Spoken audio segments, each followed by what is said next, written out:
Et on se retrouve pour une nouvelle vidéo Lego Review.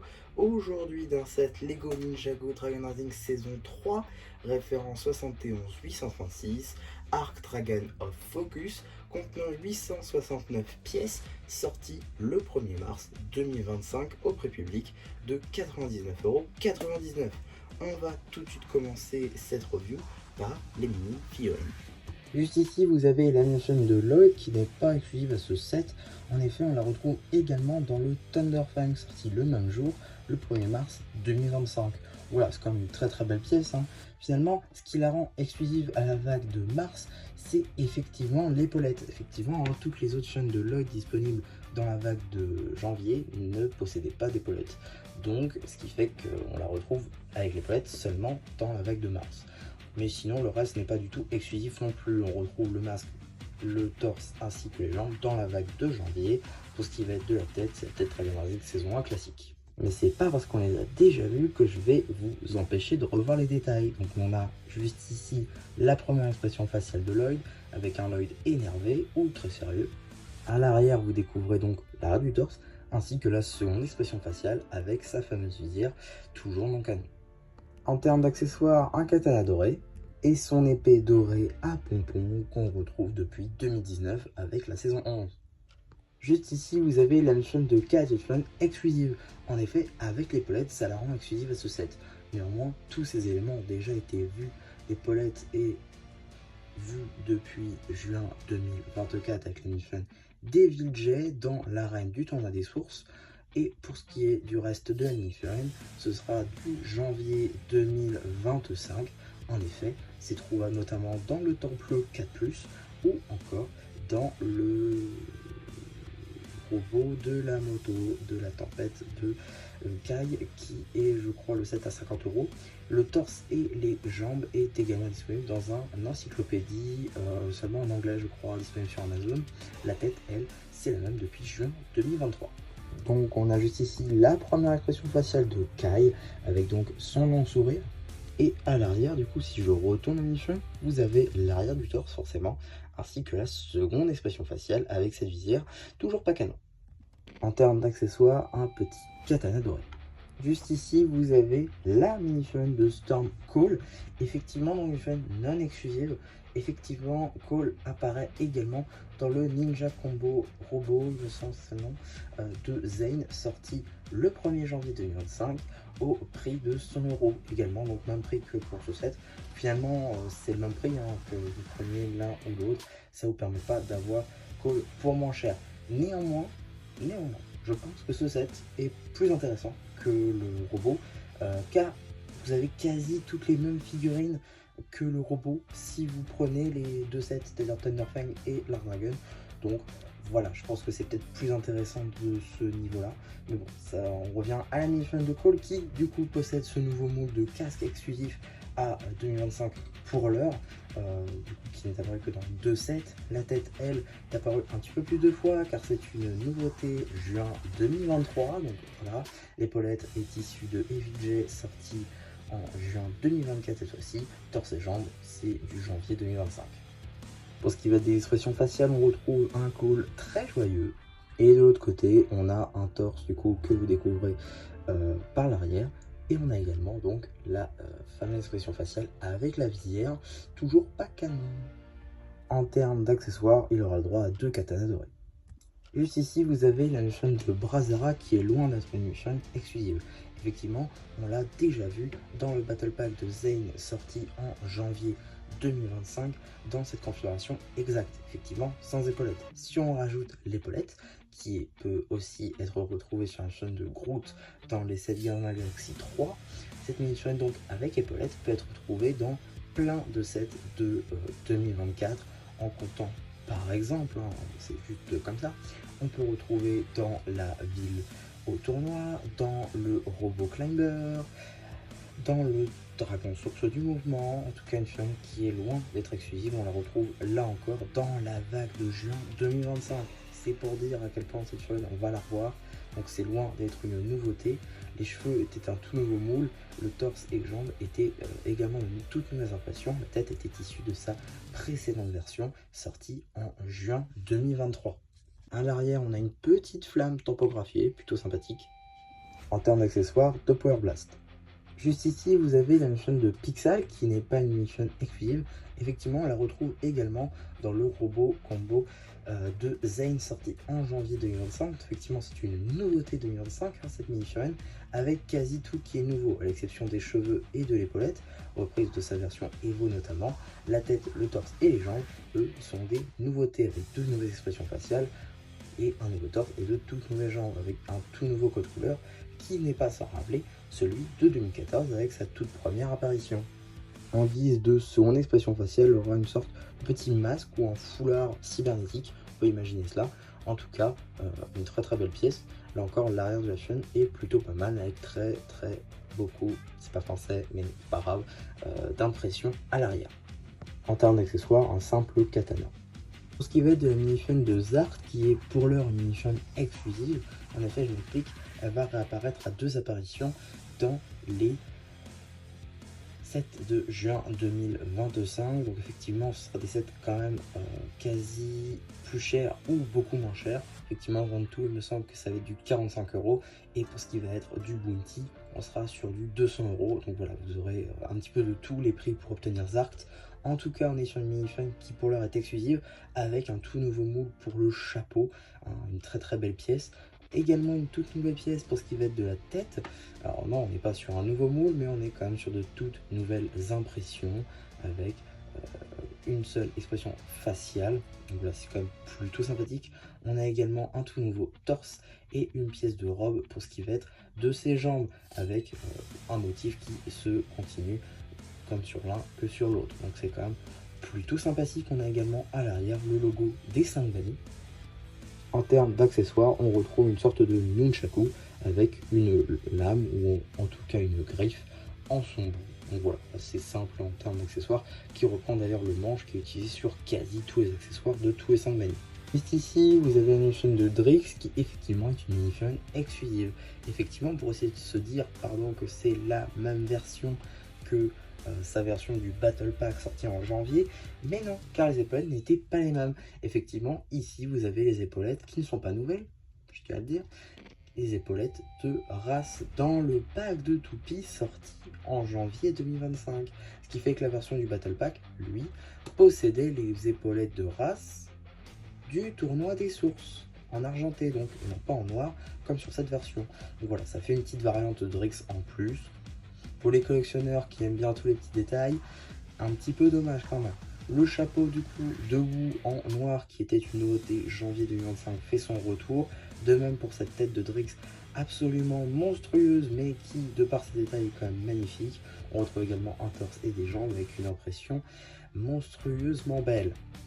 L'arrière de la tête de Drix est tampographié, de même pour l'arrière du torse avec le logo des 5 vanilles. En termes d'accessoires, de poignards en brick build. En termes de dernière mini-figurine, on va retrouver un dragonien, tout ce qu'il y a de plus classique, avec là encore cette nouvelle pièce de tête moulée de dragon, en tout cas le haut de la tête, voilà, puisque le reste de la mâchoire lui est sur la pièce d'armure. On a en tout cas donc ce torse ainsi que ses jambes avec une continuité d'armure tampographiée. On a également une toute nouvelle expression faciale, je dirais même une double expression faciale, avec en premier lieu le visage du dragonien, et de l'autre côté on retrouve tout simplement une tête où il va cracher du feu. Ce qui va d'ailleurs plutôt bien avec cette version, ce que je trouve plutôt cool. Si je retire la mûre, on pourra mieux apercevoir tout simplement les détails du torse, aussi bien à l'avant qu'à l'arrière, avec également du coup cette deuxième expression faciale que vous voyez un petit peu mieux déjà. Pas d'aile pour cette version, ça c'est un petit peu dommage, mais en tout cas on retrouve tout de même une petite hache en brick build. Avant de commencer à définir comment est-ce qu'on va procéder dans cette vidéo, j'aimerais d'abord préciser que nous avons un petit démon break, même si en vrai on s'en fiche pas mal. Donc on va faire par élément, on va commencer par ce petit temple, puis on va partir sur cette toupie, et enfin on finira par le dragon en lui-même. Donc c'est parti. Cette première construction, on va retrouver juste ici un petit temple gardant l'une des lames prismatiques. Donc ça c'est plutôt sympa. Bon, elle se retire assez facilement, mais même si on bouge le temple, reste bloqué dans la pièce, donc je pense que c'est suffisant en termes de protection. La pièce, il n'y a rien de plus à dire, c'est un katana tout simple avec une couleur un petit peu transparente, pailletée. Voilà, c'est une nouvelle pièce de 2025, mais une pièce qu'on a déjà vue sur la chaîne. On a quand même une construction assez simple avec des pièces tout de même plutôt sympathiques, avec tout d'abord, sans tout casser, ce serait pas mal. On a juste ici des pièces un petit peu arrondies en rouge, qu'on verra un petit peu mieux de ce côté-là, vous voyez. Donc ça, c'est pas très commun, on va dire. On a également des briques en snot, juste ici pour mettre notamment ici la petite racine, encore attacher les petites chaînes. Également, on a beaucoup de pièces de lingots, ou encore des tiles 2x2 avec 2 tenants sur 4. Donc ça, c'est plutôt sympa. On retrouve également une architecture commune, aussi bien au toit ici, ou donc effectivement un toit qui est assez commun effectivement entre les deux parties, puisqu'ici on a un toit en plus grande partie et ici en une plus petite afin d'accueillir la lame en question. Voilà, une petite construction supplémentaire qu'on aurait pu pourquoi pas ne pas avoir, et juste un truc comme ça, pourquoi pas, juste un stud qui tient un truc comme ceci, ça aurait suffi également. Donc je trouve quand même que c'est une construction supplémentaire au set qui permet peut-être d'avoir un environnement à côté du dragon, ce qui est plutôt cool je pense. En tout cas, on va passer à la deuxième partie de la jouabilité. Alors effectivement, en termes de deuxième partie du set, on a effectivement juste ici une toupie qui rejoint la collection des Dragon Spinjitzu sortie en janvier 2025 avec deux toupies solo, une de Kai et une de Sora, également un pack de deux toupies, une pour Arin et l'autre pour Ras. Donc pour le coup, cette toupie n'est pas nouvelle. En effet, cette toupie n'est pas nouvelle, c'est exactement la même que celle de Ras dans le pack à 20 €. Ce que je trouve un petit peu dommage d'ailleurs. Je pense qu'on aurait pu... En vrai, les dragons, je comprends. Je comprends tout à fait que les dragons, on les ait pas changés, parce que pour moi, ça aurait été un petit peu incohérent. Par contre, je pense que le cœur ici, on aurait pu le mettre en noir. Ça aurait peut-être un peu mieux collé avec le Shatter Spin, parce que oui, ça a été confirmé. Ça, c'est du spin destructeur. En tout cas, dans ce set-là. Donc, je trouve ça un petit peu dommage qu'on n'ait pas eu un nouveau corps. En tout cas, ça aurait... Franchement, ça aurait peut-être poussé à la caisse certains qui auraient voulu la collection complète. Personnellement, du coup, je l'ai complète. Et la seule chose de nouveau, c'est juste le support qui diffère de tous les autres. Au lieu d'avoir un côté arrondi et épuré, il a un côté naturel, rocheux. Bon, c'est pas pour en déplaire, mais je trouve ça quand même un petit peu dommage. Parce qu'on retrouve toujours la même fonctionnalité. Voilà, avec du coup le lanceur de toupie qui fonctionne assez bien. Voilà, donc ici le lanceur avec les rails qui permet donc d'en mettre juste ici la toupie. Et voilà, on vient la pousser comme ceci, ça marche très bien. Comme je l'ai dit, voilà, vous mettez vos deux doigts ici, tac. Voilà, ça marche très bien avec des petits détails rocheux un petit peu partout. Voilà, c'est plutôt sympa. Mais de là à dire que c'est un énorme changement dans la collection des toupies, faut peut-être pas abuser. En tout cas, je trouve que ça marche assez bien. Et si vous voulez une review plus détaillée des toupies, je vous renvoie vers les 3 vidéos que j'ai fait sur les 3 sets sortis de la vague de juin, si vraiment ça vous intéresse. En tout cas, maintenant, on va passer au dragon. Et quel dragon, puisque ici, on est sur un dragon de la taille du Thunderfang. Effectivement, donc ce dragon sorti le 1er mars est sorti le même jour que le Thunderfang, son ennemi de toujours, en français le croque-tonnerre, dont j'ai déjà fait la review plus tôt dans le mois si ça vous intéresse, parce que là, effectivement, je tourne ça, je crois qu'on est le 16 mars, je vais essayer de vous la sortir un peu plus tard dans le mois.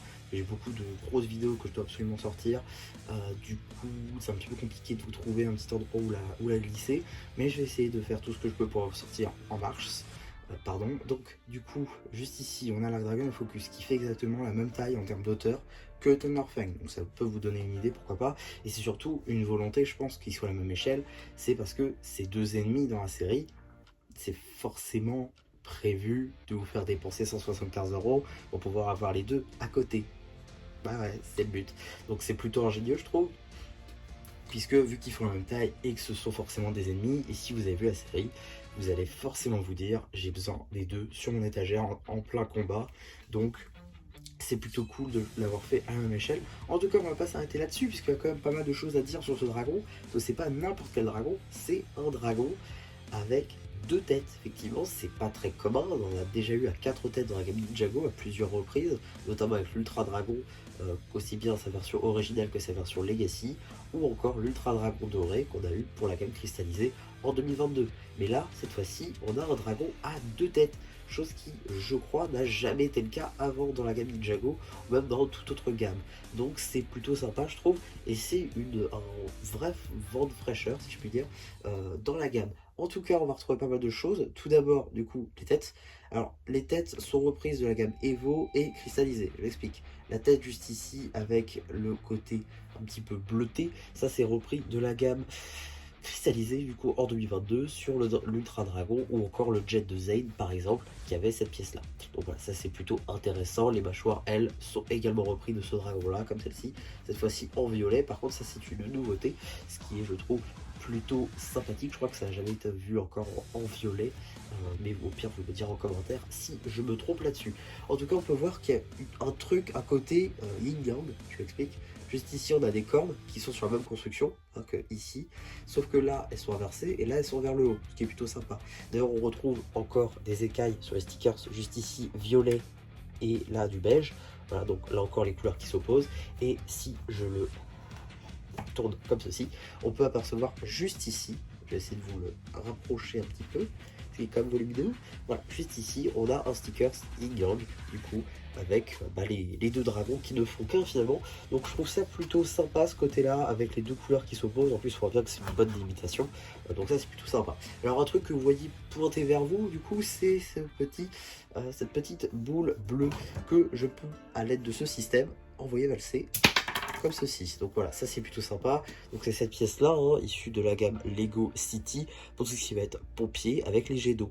Voilà, donc ça c'est plutôt intéressant je trouve de réutiliser cette pièce ici. Et évidemment la pièce de lanceur est issue de la même gamme. On a également une pièce dorée qu'on est très content de revoir juste ici, puisque la dernière fois qu'on l'a vue c'était il me semble l'année dernière, dans le Shadow Dojo, toujours dans la gamme Ninjago Dragon Rising, mais surtout une pièce qui existe depuis moultes années chez Ninjago, je crois même depuis ses débuts, donc c'est quand même plutôt intéressant de la retrouver là encore ici, en sachant que c'est un dragon qui, dans le lore de Ninjago, est censé dater un petit peu, donc on trouvait ce genre de pièce un petit peu vieille, je trouve ça pas très idiot.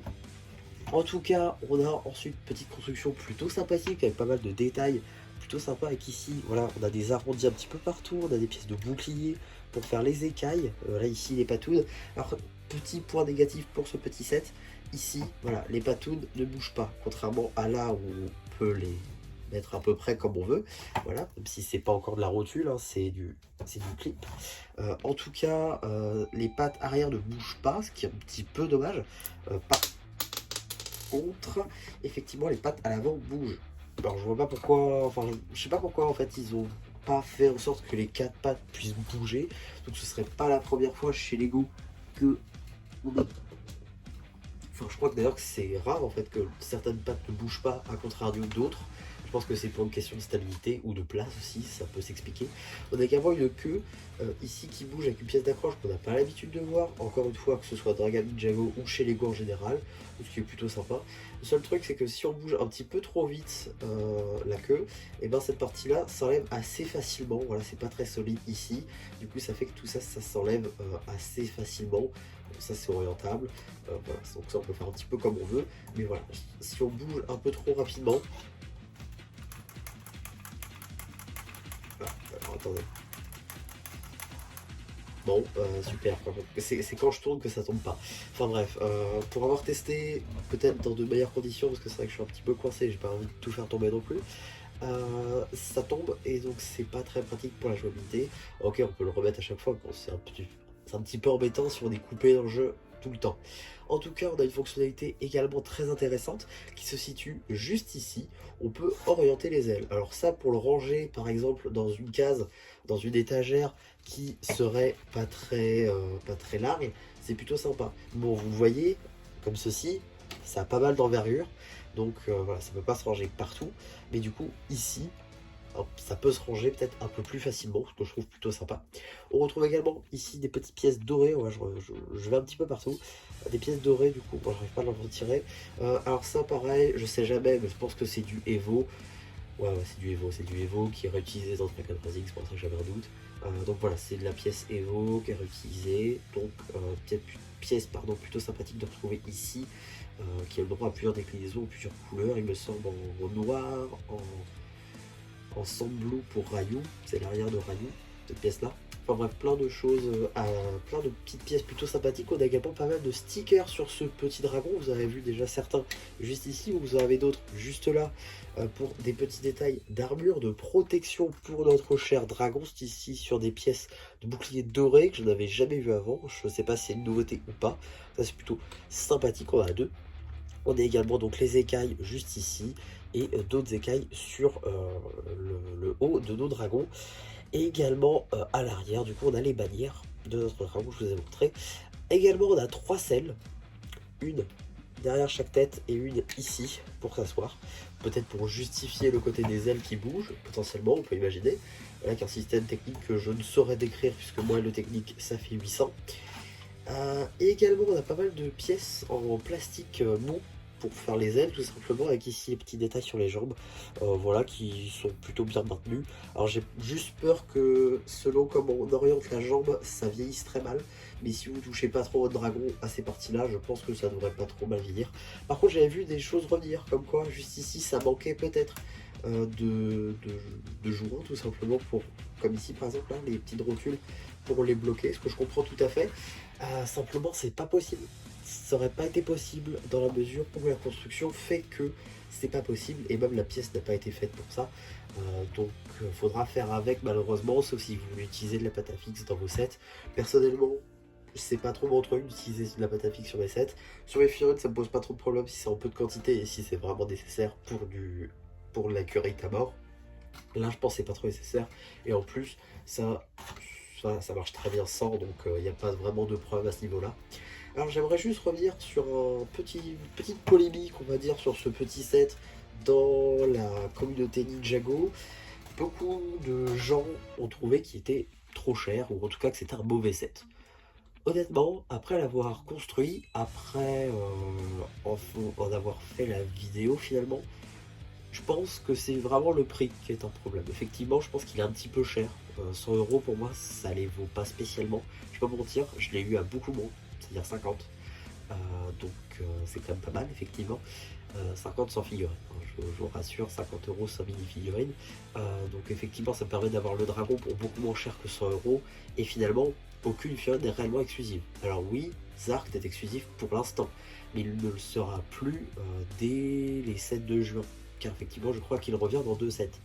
Il me semble que c'est le Bounty et Ronde-tout. Donc finalement, est-ce que c'est vraiment nécessaire d'avoir pris ce set si vous vouliez tous les 5 bannis? Clairement pas, parce que vous pourrez avoir Zark après. Néanmoins, c'est un bon set, c'est un très très bon set, et si vous avez le Thunderfang, c'est quasi une nécessité d'avoir le dragon en fait, puisqu'ils vont clairement ensemble. Et je pense que si vous n'avez pas les deux, c'est un petit peu dommage. Et pour moi, ça aurait presque mérité un double set. Peut-être un double set à 170 balles, certes, mais un double set quand même avec Thunderfang et Air Dragon Focus. Et en même temps, je me dis que pour ceux qui voulaient moquer le Thunderfang, car clairement il ne ressemble pas tant que ça à la série, car effectivement le Thunderfang est beaucoup plus gros dans la série, bah, c'est pas mal d'avoir fait 2 sets distincts. Bon, à ce niveau-là, je peux pas trop dire plus.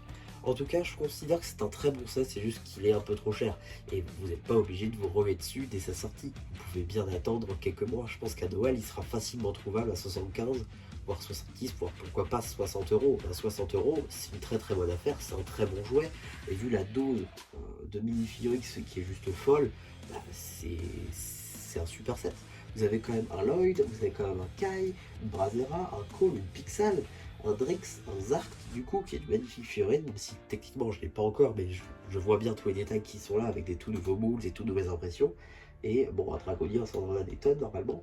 En tout cas, il y a quand même pas mal de jouabilité sur ce set, et je pense que c'est un très bon set. J'irai pas jusqu'à dire que c'est l'un des meilleurs sets Ninjago jamais sorti, mais c'est quand même un très très bon set. Ce serait dommage de passer à côté d'un bon set juste parce que le prix de départ vous bloque un petit peu. Je pense que si vous vous attendez un petit peu, vous pouvez vraiment découvrir ce set à moindre coût, comme moi par exemple, je l'ai eu à 50 € parce que j'ai pu tout simplement attendre le bon prix, tout simplement. Donc voilà un petit peu pour ma review sur ce set, j'espère en tout cas que ça vous aura plu. Surtout n'hésitez pas à me le dire en commentaire, n'hésitez pas aussi à liker la vidéo, à vous abonner. Et voilà, là du coup, c'était MC, qui a plus, qui vous dit bye bye.